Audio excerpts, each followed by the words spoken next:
जय श्री कृष्ण एवरीवन। आप सभी का मेरे चैनल रेनूस कृष्णा पैराडाइज में स्वागत है। सभी को मेरा प्यार भरा नमस्कार, सत श्री अकाल और सलाम।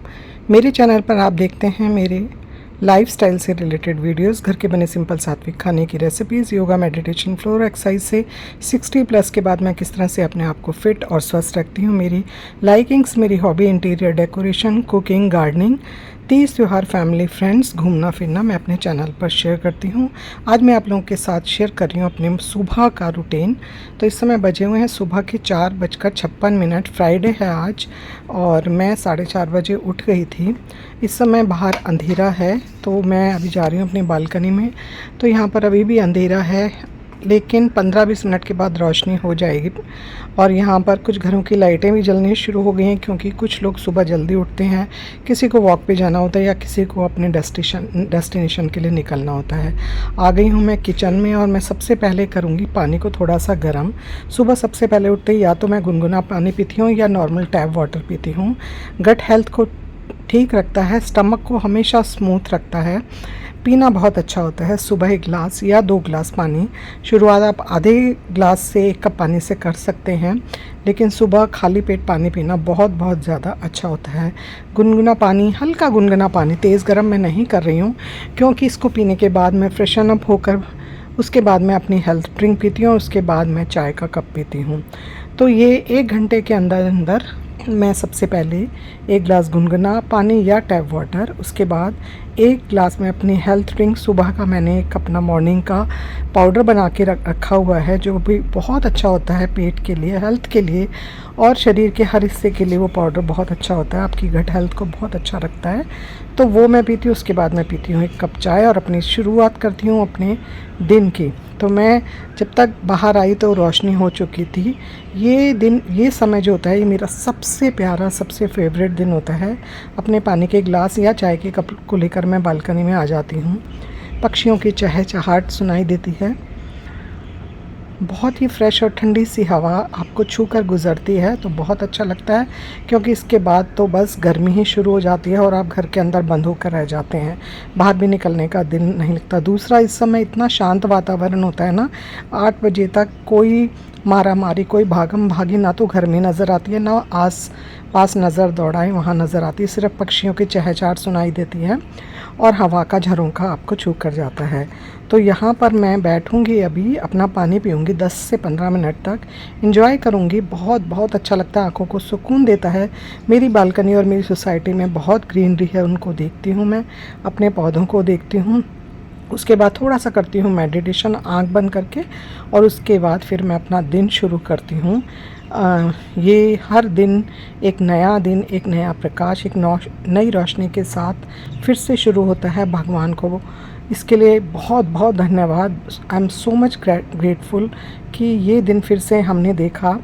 अपनी हर ब्रीथ के लिए धन्यवाद, फ्रेश एयर के लिए धन्यवाद और सूरज की रोशनी के लिए धन्यवाद। इसके बाद मैं आ गई हूँ किचन में। तो सबसे पहले मैं क्या करती हूँ, अपने घर के मेन डोर की चौखट के ऊपर पानी का छिड़काव करती हूँ। ये वास्तु के हिसाब से बहुत अच्छा होता है, रोज़ ही करती हूँ और बहुत सालों से करती आई हूँ। इसके बहुत सारे फ़ायदे हैं, लेकिन ये एक आस्था का और रिलीजियस विषय है। ये ज़रूरी नहीं हर कोई करे, जो इसको जानता समझता या मानता है वही कर सकते हैं। मैं इसको मानती हूँ तो मैं दोनों तरफ चौखट के इस पानी का छिड़काव करती हूँ। उसके बाद फिर मैं आ गई हूँ किचन में बनाने के लिए चाय बनाऊँगी मैं। और ये जो बाहर की चौखट पे पानी देने का मेरा तांबे का ग्लास है, इसको मैं सिर्फ उसी के लिए उपयोग करती हूँ और उसको बाहर ही रख देती हूँ। उसके बाद आ गई हूँ मैं अपनी ब्रीथिंग एक्सरसाइज करने। ये मेरी 25 मिनट की रोज़ की ब्रीथिंग एक्सरसाइज है जो मैं नियमित रूप से रोज़ करती हूँ। मैं 60+ हूँ। 50 या 60 के साल के बाद ना आपका जीवन पूरी तरह से बदल जाता है, मानसिक तौर पर, शारीरिक तौर पर और सामाजिक तौर पर भी। सबसे पहले हम लेते हैं शारीरिक तौर पर। जो एनर्जी, जो तेज़ी हमारी 35 या 40 साल तक की उम्र तक होती है, वो 50+ या 60+ के बाद कम होनी शुरू हो जाती है। मैंने 5 साल पहले अपने दोनों नीज़ की सर्जरी भी कराई हुई है, रिप्लेसमेंट कराया हुआ है। इसके बाद क्या होता है, आपकी बॉडी से कैल्शियम कम होना शुरू हो जाता है, आपकी बोन्स कमज़ोर हो जाती हैं। तो इसके लिए ना हमें अपनी फ़िज़िकल हेल्थ का बहुत ज़्यादा ध्यान रखना पड़ता है। उसके लिए सबसे ज़रूरी है पौष्टिक खाना खाना। आधे घंटे 40 मिनट की कोई भी एक्सरसाइज, हैवी एक्सरसाइज नहीं करनी होती, वॉक करिए आप, थोड़ा सा हल्का फुल्का म्यूज़िक चलाकर एरोबिक्स कर सकते हैं स्लो मूवमेंट्स के साथ। ब्रीथिंग एक्सरसाइज करिए और मेडिटेशन करिए। और सबसे ज़्यादा ज़रूरी है, अगर कुछ नहीं कर सकते तो योगा। योगा एक इतनी अच्छी एक्सरसाइज है कि जिसके लिए आपको बाहर भी निकलने की ज़रूरत नहीं है। अगर आप बाहर फ्रेश एयर में पार्क में जाकर कर सकते हैं तो बहुत ही अच्छा, नहीं तो आप अपने घर के किसी भी रूम में योगा कर सकते हैं। योगा करना हर उम्र के लिए फ़ायदेमंद होता है। 5 साल से लेकर आप 70-80 साल तक भी योगा बहुत ही आसानी से कर सकते हैं। तो क्या होता है, 60 साल के बाद हमारी लाइफ में बहुत सारे चेंजेस आ जाते हैं। सबसे पहले हमें अपनी फ़िज़िकल हेल्थ पे ध्यान देना ज़रूरी होता है। छोटी मोटी बीमारियां हमारे साथ लगी रहती हैं। नियमित तौर पे हमें अपनी बीमारी को चेक करना, दवाइयों को चेक करना बहुत ज़रूरी होता है। नियमित तौर पर हमें वॉक करनी चाहिए, योगा करनी चाहिए, और उससे भी ज़रूरी हमें ब्रीथिंग एक्सरसाइज करनी चाहिए। ब्रीथिंग एक्सरसाइज हमारे इंटरनल ऑर्गन्स को स्वस्थ रखती है, और जो छोटी मोटी बीमारियां हो जाती हैं मौसम के हिसाब बदलने से जो हो जाती हैं, वो हमें छू कर गुजर जाती हैं। हमें कभी उन बीमारियों के सामने नहीं आना पड़ता अगर हम नियमित तौर पे अपनी ब्रीथिंग एक्सरसाइज को करते हैं। तो यहाँ पर मैं अपनी ब्रीथिंग एक्सरसाइज कर रही हूँ, जिसमें मैं सबसे पहले करती हूँ गले से सांस लेने वाली क्रिया। लंबी सांस लेना, गले के अंदर ही लंबी सांस छोड़ना, भक्सिका करती हूँ। तेज़ी से सांस लेना और छोड़ना, कपालभाति करती हूँ, अनुलोम विलोम करती हूँ, भ्रामरी करती हूँ।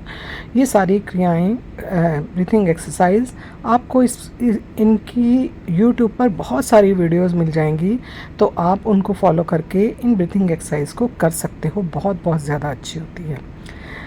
क्या होता है कि जब हम इस उम्र में आते हैं, हमारे बच्चे ऑलमोस्ट सेटल हो चुके हैं, उनके परिवार बन जाते हैं। आप बच्चों के साथ रहें या बच्चों के से दूर रहें, आपके बच्चे अपनी जिम्मेवारियां, अपनी नौकरी, अपने परिस्थितियों के हिसाब से आपको उतना समय बिल्कुल भी नहीं दे सकते कि वो हर समय आपके साथ बैठकर बातें करें, समय बिताएं। हाँ, साथ रहने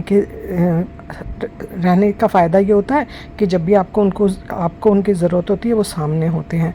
लेकिन इसके लिए सबसे अच्छा जो एक तरीका है ना, वो ये होता है कि हमने अपनी बहुत सारी खूबियाँ, बहुत सारी हमारी जो क्या होती हैं आदतें या हमारे शौक़ होते हैं ना, वो हमने 40 साल से पहले बिल्कुल ख़त्म कर दी होती हैं, छोड़ दिए होते हैं। या ज़्यादातर लड़कियों, हमारे उम्र की जो महिलाएं हैं, उनकी शादी अरेंज मैरिज होती है, जिसमें कभी तो उन्हें पार्टनर अपने हिसाब का नहीं मिलता, कभी परिवार अपने हिसाब का नहीं मिलता, और समझौता ज़्यादातर लड़कियों को ही करना पड़ता था हमारे वाली जनरेशन में। तो उसमें क्या होता है कि उनके पास सिर्फ एक ऑप्शन होता था, घर में सुख शांति रहने के लिए वो अपने शौक़, अपनी ख्वाहिशों को दबाकर ख़त्म कर देती थी। और इस उम्र में आने के बाद ना क्या होता है कि माहौल बहुत बदल जाता है, परिस्थितियाँ ढल जाती हैं, लोग भी आपको समझने लग जाते हैं। तो आप इस उम्र में आकर अपनी उन ख्वाहिशों, उन खूबियों को फिर से शुरू कर सकते हैं। हर महिलाओं को डांस करने का, गाना गाने का, पेंटिंग करने का, सिलाई कढ़ाई करने का, कुकिंग का, घर को सजाने का इतना ज़्यादा शौक़ होता है। लेकिन पारिवारिक, जब वो शादी होकर दूसरे परिवार में जाती हैं, तो माहौल बिल्कुल अपोजिट होता है। उनको वो अधिकार नहीं होता कि वो अपने हिसाब से चेंजेस कर सकें। तो अब आकर वो उन चीज़ों को फिर से उभार सकती हैं। इससे उनका क्या होता है, समय भी बहुत अच्छा व्यतीत होता है, और उनके जो शौक़ होते हैं वो डेवलप हो जाते हैं। आप अपने उन शौक़ को प्रोफेशनल वे में भी इम्प्रूव करके थोड़ा बहुत आप कमा भी सकती हैं, अर्निंग भी कर सकती हैं। जैसे कि आजकल यूट्यूब पे आप अपने कोई भी एक ऐसी खूबी जिसमें आप एक्सपर्ट हो, उसके वीडियोस बनाकर डालें, तो आपकी इनकम भी शुरू हो सकती है। इसके अलावा आपको सबसे ज़्यादा ध्यान रखना है अपनी इमोशनल और अपनी मानसिक स्थिति पर। क्या होता है कि ज़्यादातर मैंने देखा है कि इस उम्र में आने के बाद ना, जो पार्टनर होते हैं ना, ख़ास तौर पर जो मेल पार्टनर होते हैं उनकी दिनचर्या बिल्कुल चेंज हो जाती है।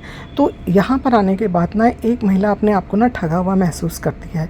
वो ये सोचती है कि पूरी ज़िंदगी हमने दूसरों के लिए करा और यहाँ पर आकर हम बिल्कुल अकेले हो गए हैं।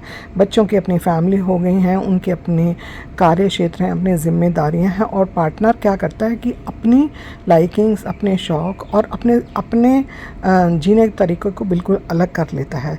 उस समय आप कुछ भी नहीं कर सकते क्योंकि आपके पास सहन नहीं है, आप उम्र के लास्ट दौर में हैं और नए सिरे से शुरू करने की कोई भी ऐसी चीज़ नहीं है, ना ही आपकी उम्र है, ना ही आपके अंदर वो एनर्जी है। लेकिन हाँ, एक भरोसा अपने ऊपर से कभी मत हटाइए। सबसे ज़्यादा भरोसा आपको अपने ऊपर करना चाहिए। आपको ये लगता है कि हमने हमेशा दूसरों के हिसाब से ज़िंदगी जी, हमने हमेशा समझौते किए और आज हम ही अकेले रह गए, तो रोने, कलपने, दुखी होने से वो भी आप करके देख लीजिए, रिज़ल्ट ज़ीरो मिलता है। इसको छोड़ करके ना आप अपने शौक़, अपनी ख्वाहिशें, अपनी खूबियों को डेवलप कीजिए। उन लोगों के पास जाकर अपना समय बिताइए जो आपको पसंद करते हैं, आपकी रिस्पेक्ट करते हैं, आपकी केयर करते हैं। उनके साथ जाकर आप वीक में एक बार जाइए, आपको बहुत बहुत अच्छा लगेगा, आपको चेंज महसूस होगा। कहीं खूबसूरत जगह पे जहाँ जाना आपको अच्छा लगता है वहाँ जाइए। और अगर कई यहाँ पर ये भी स्थिति आ सकती है कि ज़्यादातर महिलाओं के पास फाइनेंशियल इंडिपेंडेंसी नहीं होती। उस केस में आप घर में रहकर ही अपने शौक़ को, अपनी चीज़ों को, जैसे गार्डनिंग करना इतना खूबसूरत चीज़ है, एक थेरेपी का काम करता है। जब आप गार्डनिंग करते हैं, मिट्टी खोदते हैं, बीज डालते हैं, उसमें फल आते हैं, फूल आते हैं, देखकर इतनी खुशी महसूस होती है। आप बहुत अच्छी कुकिंग करते हैं तो आप अपनी कुकिंग स्किल को और डेवलप करके बच्चों के लिए अच्छे अच्छे खाने बना सकती हैं। इससे बच्चे भी खुश होते हैं और आपको भी अंदर से अच्छा लगता है। घर को सजाने में आप अपने हाथ से बनी हुई छोटी छोटी चीज़ों से घर को सजाइए। बिल्कुल भी ज़रूरी नहीं है कि महंगी चीज़ों से ही आप घर को सजा देते। घर घर होता है, घर होटल नहीं होता। हमें दूसरे को देखकर, दूसरे के घर को देखकर, बहुत बड़े लग्जरियस घर को देखकर अपने मन में ये चीज़ बिल्कुल भी लाने की ज़रूरत नहीं है कि उसके घर में तो इतना महंगा इतना सजावट का इतना सामान है। नहीं, आप अपनी छोटी छोटी चीज़ों से अपने घर को सजाइए। घर घर ही होता है। घर में से आपकी हर जगह से आपकी पहचान नज़र आनी चाहिए, ना कि एक होटल जैसा महसूस होना चाहिए। साफ़ सुथरा घर आपको खुशी देगा, आपको एक ठंडक पहुंचाएगा कि ये मेरा आशियाना है, ये मेरा कंफर्ट ज़ोन है, ये मेरा घर है। एक किचन हर औरत का एक खूबसूरत सपना होता है। आप अपने किचन को बहुत साफ़ सुथरा रखिए, रोज़ उसकी सफाई कीजिए तो आपको बहुत ज़्यादा अच्छा लगेगा। और इसके बाद आप जिस भी ईश्वर को मानते हैं उसमें आस्था रख के सुबह शाम पूजा पाठ करिए। धार्मिक पुस्तकों को जो हमने अपने जिम्मेवारियों के रहते कभी पढ़ी ही नहीं थी, उन्हें फिर से पढ़ना शुरू करिए। उनसे आपको बहुत संबल भी मिलेगा, बहुत नॉलेज भी गेन होएंगी और आप अपनी आने वाली जनरेशन को बताकर उन्हें भी इस चीज़ का फ़ायदा दे सकते हैं। अंधविश्वासी बिल्कुल मत बनिए, ऑर्थोडॉक्स बिल्कुल मत बनिए। ना ही हमारे वेद पुराणों में ऐसा कुछ है जो अंधविश्वास को बढ़ाता है।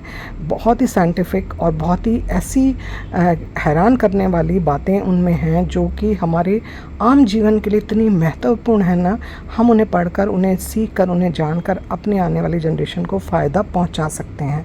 तो बहुत सारी चीज़ें ऐसी होती हैं, आपके पास दो रास्ते हैं, या तो आप रोइए, दुखी होइए, या आप मूव ऑन कर दीजिए। कोई अगर आपके साथ खड़ा है तो ठीक है, नहीं खड़ा है तो भी ठीक है।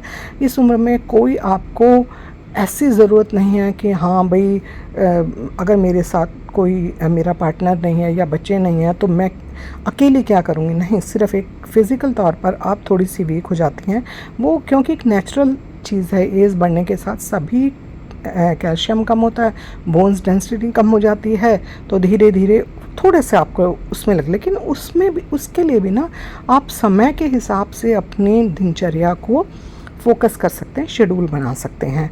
मंदिर जाना, किसी दोस्त के घर जाना, किसी रिश्तेदार के घर जाना, पूजा पाठ करना, भोजन बनाना, अपने कमरे को अच्छे से साफ़ सुथरा करना, अच्छी अच्छी पुस्तकें पढ़ना, डेली कुछ पेंटिंग करना। जैसे कि आप, अगर आपको पसंद है गाना सुनना, गाना गाना, अगर आपको डांस पसंद है तो आप डांस फॉर्म में स्लो स्लो एरोबिक्स करके अपने स्वास्थ्य को भी ठीक कर सकते हैं। मैंने 20 साल तक एक हेल्थ गाइड के रूप में काम किया है। Aerobics, stretching, floor exercise, meditation और योगा मैं अपनी क्लास में कराती थी और सब लोग बहुत उसको एंजॉय करते थे। आज मैं वही सब चीज़ें अपने घर में रहकर 60+ के बाद अपने आप को फिट और स्वस्थ रखती हूँ और खुशी महसूस करती हूँ। तो ये आप ज़रूर करिए और आपको बहुत ज़्यादा अच्छा लगेगा। सुबह का समय है, अभी मैं कर रही हूँ अपनी ब्रीथिंग एक्सरसाइज, थोड़ी बहुत हल्की फुल्की स्ट्रेचिंग करूँगी और स्ट्रेचिंग करने के बाद फिर मैं चाय बनाऊँगी।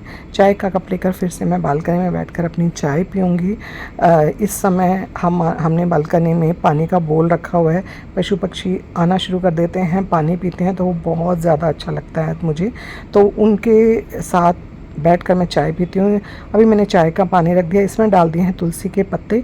ये तुलसी के पत्ते हम रोज़ शालीराम भगवान और कृष्ण भगवान को चढ़ाते हैं, तो वो हम प्रसाद के रूप में चाय में डाल देते हैं। और डाली है अदरक और 2 डाल दिए हैं लौंग, और बनाऊंगी मैं एक अच्छी सी चाय और इन्जॉय करूंगी अपनी चाय को सुबह, और फिर मैं अपने घर के काम शुरू करूंगी। आज मैं वानी मेरी डॉटर इन लॉ है, उसके लंच में ले जाने के लिए भिंडी और अपने ब्रेकफास्ट के लिए भिंडी और पराठा बनाने वाली हूँ। साथ में ब्रेकफास्ट के लिए मैं उपमा भी बनाऊंगी। वानी ऑफिस के लिए ले जाएगी और हम लोग उसको ब्रेकफास्ट में एंजॉय करेंगे।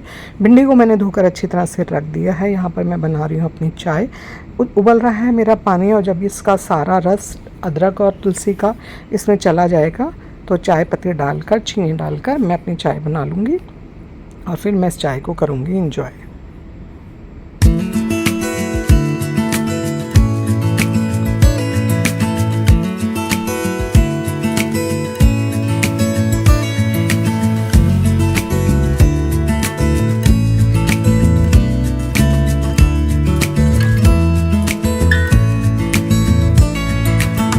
Maybe I never knew what I really wanted. इस उम्र में आने के बाद हमें ऐसी बहुत सारी बातें समझ आने लगती हैं, याद आने लगती हैं, जो हमने जीवन में बहुत सारी गलतियां करी, जिनका खामियाजा हम आज भुगत रहे हैं। जैसा कि हमने दूसरों को खुश करने के चक्कर में उनकी सभी गलत बातों को भी स्वीकार किया और उनके आगे झुकते चले गए। कभी हमने ये नहीं सोचा कि हमारा भी कोई वजूद है। अगर हम इस बात में ना कहेंगे तो वो थोड़ी देर के लिए तो नाराज़ होंगे, लेकिन उन्हें ये समझ आएगा कि इन्हें भी गलत और सही का पता है, इन्हें भी हमारी कही कोई भी गलत बात से बुरा लग सकता है। हम उस समय सिर्फ घर के वातावरण को शांत रखने के लिए, एक दिन को अच्छे से गुजर जाने के लिए हर चीज़ को मानते चले जाते हैं। सिर्फ अपनी जिम्मेवारियों का हमें पता होता है, हमें अपने अधिकार बिल्कुल ना तो हमें बताए जाते थे उस समय। हमें याद है हमारे माता पिता जब शादी होती थी तो सिर्फ यही कहते थे कि आपको वहाँ जाके एडजस्ट करना है, सबकी बातें सुननी है, सबकी बातें माननी है और अपने ससुराल में अपना एक अच्छा रोल प्ले करना है। ये कभी नहीं बताया जाता था कि अगर आपको कोई बात दुख देती है, बुरी लगती है, तो आप उसको अपोज भी कर सकते हैं। जिसे खुश नहीं होना होगा, आप लाख कोशिशें कर लें, वो तब भी खुश नहीं होंगे।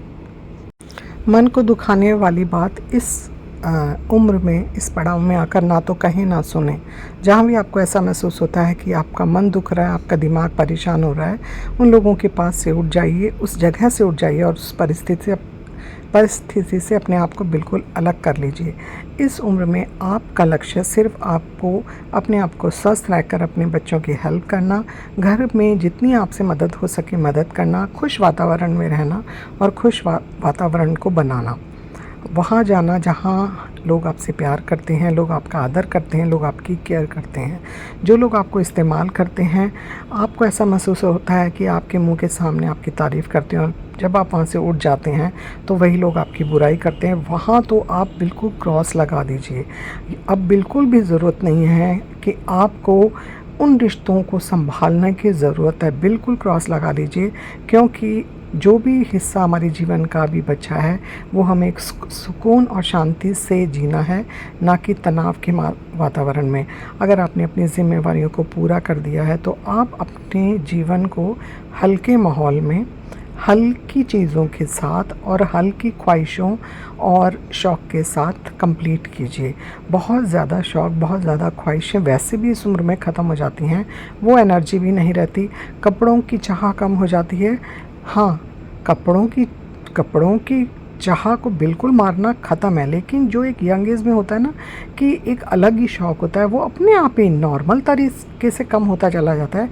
लेकिन अगर आपको अच्छा पहनना पसंद है तो बहुत अच्छा पहनिए, बहुत ग्रेसफुली अपनी उम्र को लेकर हर फैशन के नए स्टाइल के आज के फैशन के हिसाब से कपड़े पहनिए, लेकिन अपनी उम्र अपनी पर्सनालिटी के हिसाब से। इसके अलावा अगर आपको कुछ खाना पीना ज़्यादा अच्छा लगता है तो आप रोज़ सबकी पसंद का खाना बनाते हैं, दिन में एक बार आप अपनी पसंद का भी कुछ बनाइए जो आपको पसंद आता है। अगर आपको किसी ख़ास जगह पर खाना पसंद है, अगर आपके घर परिवार से कोई आपके साथ जाता है तो इससे अच्छी कोई बात ही नहीं। अगर नहीं जाता तो आप अपने किसी सहेली, दोस्त या अपने रिलेटिव के साथ जाकर भी वहाँ के भोजन को एंजॉय कर सकते हैं। बहुत सारी ऐसी जगह होती हैं जहाँ पर जाकर आपको अच्छा लगता है, आप अपने पुराने फ्रेंड्स के साथ, अपने भाई बहनों के साथ या अपने बच्चों के साथ भी वहाँ जा सकते हैं। अगर आप ग्रैंड पेरेंट हैं तो आप अपने बच्चों के साथ, ग्रैंड चिल्ड्रंस के साथ बहुत अच्छा समय व्यतीत कर सकते हैं। उनको एक अच्छी चीज़ें सिखाकर, अच्छे संस्कार देकर समय का पता भी नहीं चलता कि वो कैसे बीत जाता है। यहाँ पर मैं बना रही हूँ भिंडी, बिना प्याज लहसुन की भिंडी बना रही हूँ, क्योंकि भगवान जी को हमारे यहाँ तीनों समय नियमित रूप से भोग लगता है। सिंपल सी मैं भिंडी बनाई है, ऑयल डाला, उसमें डाला ज़ीरा डालने के बाद भिंडी डाल दी। 2 मिनट के लिए मैं भिंडी को फ्राई करूँगी। ऐसा करने से भिंडी अपना लेस नहीं छोड़ती। उसके बाद मैंने सिंपल हल्दी, धनिया, लाल मिर्च डालने के बाद इसको फ्राई किया और फिर इसको लिड लगाकर आप पकने के लिए छोड़ दीजिए। छोटी गैस पर तवे के ऊपर रख दीजिए, बाकी आप अपना काम करते रहिए। ना तो ये भिंडी लगेगी और इतनी अच्छी स्वादिष्ट बन जाती है। सिंपल बिना प्याज की भिंडी आप सोच भी नहीं सकते कि कितनी अच्छी लगेगी। साथ में मैं बनाऊँगी पराठे और वानी के लिए, ऑफिस ले जाने के लिए बनाऊँगी रोटी। तो हमारा ये ब्रेकफास्ट हो जाएगा। और दोपहर को मैं और कोई सब्ज़ी बनाऊंगी लंच के लिए। तो भिंडी यहाँ पर बहुत ही जल्दी बन जाती है, 10 मिनट में ये भिंडी बन जाती है। बीच बीच में आप इसको एक दो बार चला लीजिए और ये बन करके एकदम परफेक्ट रेडी हो जाएगी। तो यहाँ पर मेरी बन रही है भिंडी।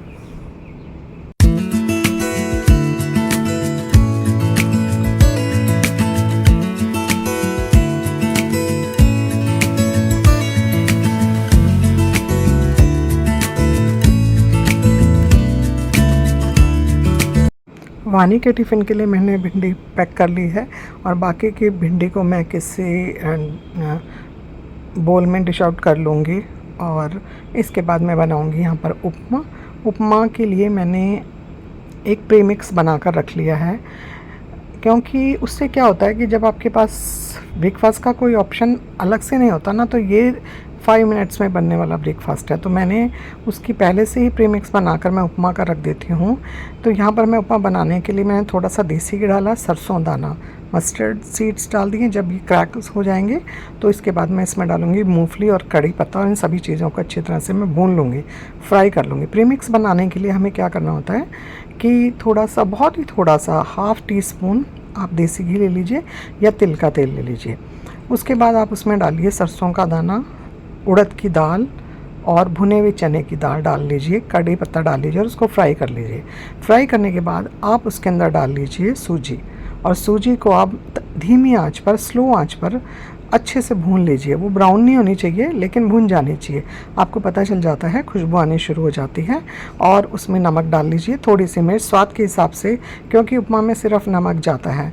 और जब आप बनाने लगें तो अदरक और हरी मिर्च आप उसी समय से डाल सकते हैं, मूंगफली डाल सकते हैं, और उसको आप एक कंटेनर में भर के रख लीजिए। वो बिल्कुल ख़राब नहीं होती, महीना भर चल जाती है।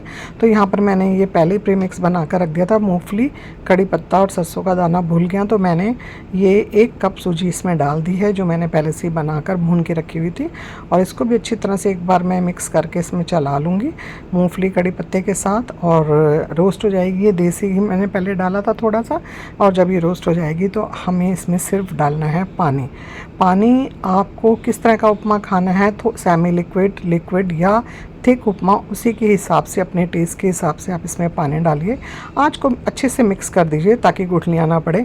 वैसे इसमें गुठली नहीं पड़ती। और मिक्स करने के बाद आप इसको लिड लगाकर धीमी आंच पर पकने के लिए रख दीजिए। बीच में 1-2 बार आकर चला दीजिए और आपका उपमा बन करके हो जाता है रेडी।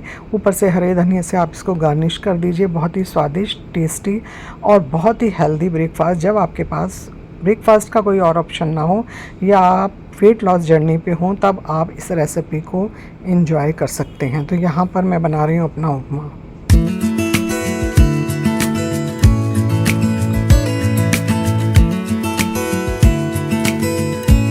खाना बनाने का मुझे बहुत ज़्यादा शौक़ है।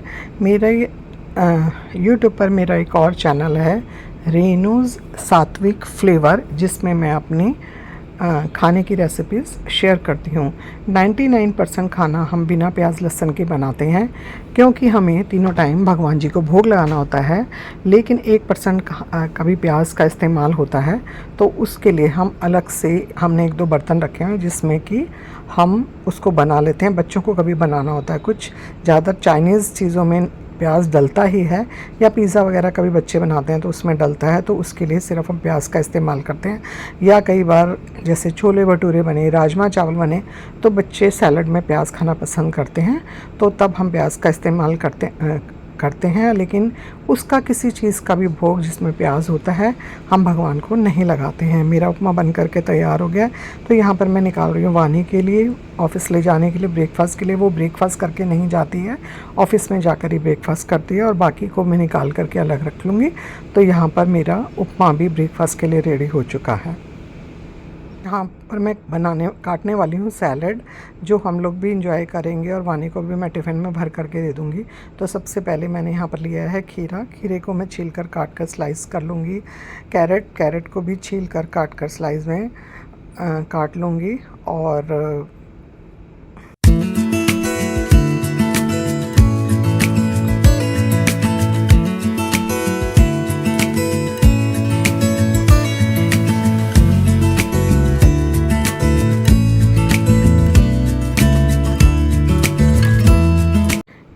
एक प्लेट भर के सैलड खाना 50+ के बाद बहुत ज़्यादा ज़रूरी होता है।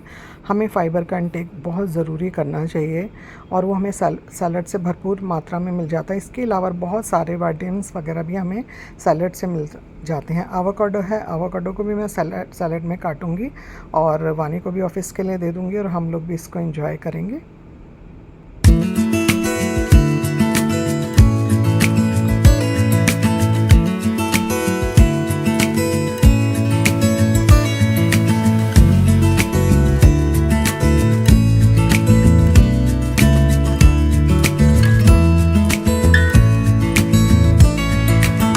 Maybe I never knew what I really wanted.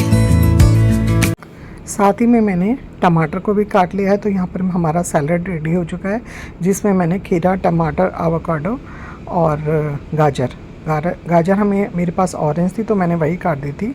और यहाँ पर मैं बनाने वाली हूँ वानी के ऑफ़िस ले जाने के लिए रोटी, और हस्बैंड के लिए मैं बनाऊँगी यहाँ पर पराठा। उनको ब्रेकफास्ट में भिंडी और पराठा खाना है। उपमा वो ज़्यादा पसंद नहीं करते, इसलिए थोड़ा सा उपमा, बाकी एक पराठा, और साथ में वो लेते हैं ठंडा दूध ब्रेकफास्ट में, रोज़ उनका नियम है। तो यहाँ पर सबसे पहले रोटी मैं बना रही हूँ गाय की। हमारे यहाँ सबसे पहली रोटी, सुबह की सबसे पहली रोटी गौ माता के लिए बनती है। तो एक पहली रोटी मैं बना दूँगी गौ माता के लिए, और बाकी 2 फुल्के मैं वानी की लंच के लिए बनाऊँगी, और फिर हस्बैंड के लिए पराठा बना लूँगी। सबसे पहली रोटी मैं बना रही हूँ गौ माता के लिए। हमारे यहाँ सबसे पहली रोटी गौ माता के लिए निकलती है, और उसके बाद बाकी घर के लिए बनाई जाती है। आज से नहीं, हज़ारों सालों से हिंदू परिवारों में सबसे पहली रोटी गौ माता के लिए निकाली जाती है। मैंने तो अपनी दादी, नानी, मम्मी के घर में और सभी जगह, और अपने इन लॉज के घर में भी यही देखा है।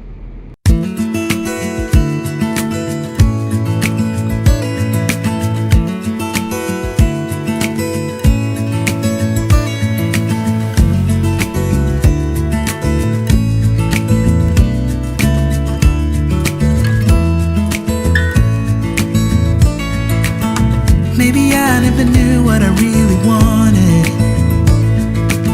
but looking back I can see it's all clear.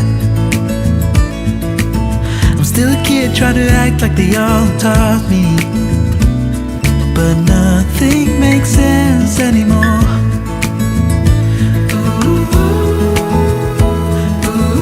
हमारे यहाँ रोज़ तो गौ माता की रोटी सबसे पहले निकाली जाती है, और हर तीज त्योहार पे भी सबसे पहले जो खाना निकाला जाता है वो गौ माता के नाम का निकलता है।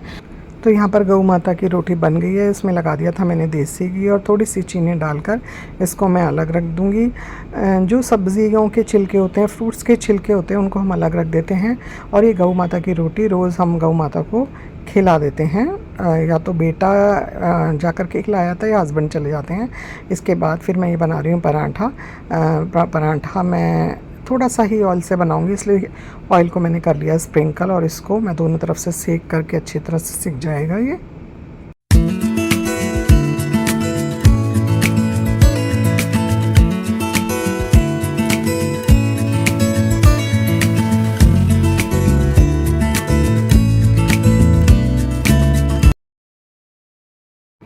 और ये हस्बैंड का ब्रेकफास्ट पराठा, थोड़ी सी उपमा, भिंडी की सब्ज़ी और रूह अफ़ज़ा वाला ठंडा दूध। इसके बाद मेरा ब्रेकफास्ट और लंच का काम हो चुका है। तो यहाँ पर मैं चक्रा जिस पे रोटी बनाते हैं, बेलन, चिमटा, तवा, इन सबको मैं खुद ही धो करके रख देती हूँ। उनको मैं हाउस हेल्प पर आकर जो बर्तन धोती हूँ उन बर्तनों में नहीं रखती हूँ, क्योंकि मैं शुरू से ही परात, चकला, बेलन, चिमटा, तवा, इन सभी चीज़ों को अपने हाथ से धोती हूँ। मेरी मम्मी ने हमें यही सिखाया था कि ये चीज़ें कभी भी झूठे बर्तनों में नहीं रखनी चाहिए। बहुत अच्छा रहता है, बरकत रहती है घर से, इसमें शुद्धता रहती है। तो इन सभी चीज़ों को मैंने धो करके रख दिया है। और यहाँ पर मैं जो आम है ना, वो मैं अपनी डॉटर इन लॉ के लिए ऑफ़िस के लिए काट कर रख रही हूँ। तो वहाँ पर खाने में थोड़ी दिक्कत होती है, तो मैं इसको बीच में से काट कर सिर्फ इसका पल्प काट दूँगी। काफ़ी मीठा आम था ये, तो मैंने कहा उसके पास समय ही नहीं होता खाने का, तो मैं काट करके इसको टिफ़िन में पैक करके दे दूँगी।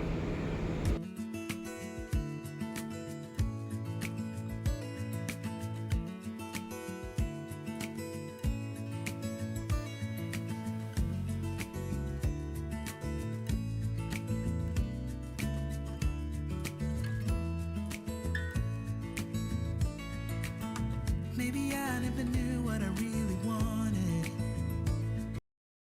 इसके बाद मैं अपने डॉटर इन लॉ के लिए कीनों को भी काट के रख रही हूँ, क्योंकि सुबह से लेकर रात तक बहुत सारा ऑफिस में खाने का समय नहीं होता। तो इस तरह से जब काट के देती हूँ तो वो खा लेती है, वरना घर में तो उसके पास समय ही नहीं होता खाने का। तो ये भी मैं उसको काट करके दे दूँगी। तो डॉटर इन लॉ के टिफ़िन के सारे जितने भी लंच बॉक्सेस होते हैं सब रेडी हो चुके हैं। भिंडी की सब्ज़ी, रोटी, उपमा, सैलड और फ्रूट सभी कुछ मैंने बना दिया है। तो यहाँ पर ये पैक करके मैं उसका टेबल पे रख दूँगी, वो अपने लंच बॉक्स में रख लेगी।